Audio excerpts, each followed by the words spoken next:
so, mat der Spritz mis da lo besser go mat menggen Zeititen am Marathon. Nee, das ist natürlichsche Witz. Wir Wammer gesinn oder heieren an Norrichten, dat se guten Leistungssportler en Topsportler sich gedoppt huet, da fan man dat falsch.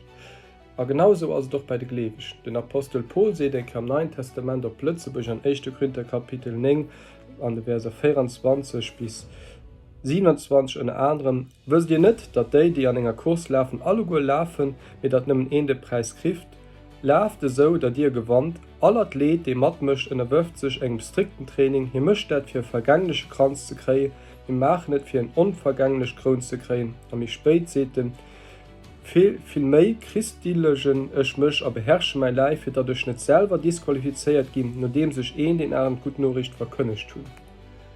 Als Gläubischer will man den anderen von Jesus erzählen, weil man erlebt, was Jesus für uns gemacht hat. Wenn er da wart, wie bei einem Topsportler von uns, dass man auch ein gewisses Beholen haben, und das tut auch mit Anstrengung zu dienen, mit Disziplin. Ja, das ist nicht einfach. Gott will uns dabei helfen. Aber ja, als Gläubischer muss ich eine gewisse Qualifikation probieren zu erreichen, wie ein Topsportler. Das ist, was der Paul hier probiert, den Gläubigen mitzugeben.